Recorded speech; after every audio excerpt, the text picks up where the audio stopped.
বিশ্বনবী ইনসাফ শিখালেন। বিচার আসলে দুই পক্ষের কথা শুনতেন। বিশ্বনবীর স্ত্রী সাওদা এসে বলে, নবী, আমি আপনার কুমারী বউ আয়েশার ঘরে তরকারি নিয়ে গিয়েছিলাম, ঝোল নিয়ে গিয়েছিলাম, কোন বর্ণনায় পায়েস নিয়ে গিয়েছিলাম। তরকারি দেওয়ার পরে আপনার স্ত্রী রেগে বলে, তরকারি দিলা কেন? আমি কি তরকারি রাঁধতে পারি না? আনলা কেন?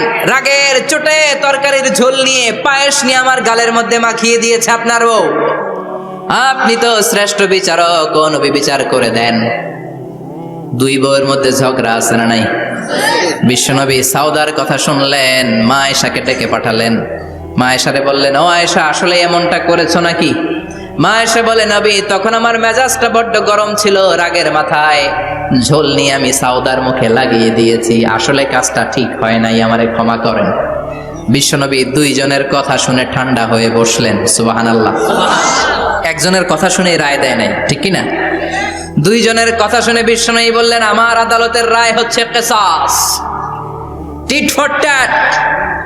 যেমন করেছো তেমন, ঘুষি মারলে ঘুষি, গুতা মারলে গুতা, ঠেলা মারলে ঠেলা, আছে না নাই? সাউদাকে যেমনি তুমি পায়েস মাখিয়ে দিয়েছ, সাউদাও পায়েসের বাটি থেকে কিছু পায়েস নিয়ে আয়েশার গালে মাখো। সুবহানাল্লাহ পড়েন।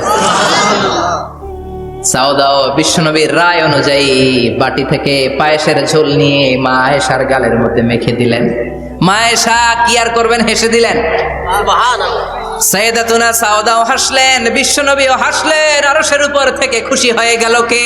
আল্লাহ।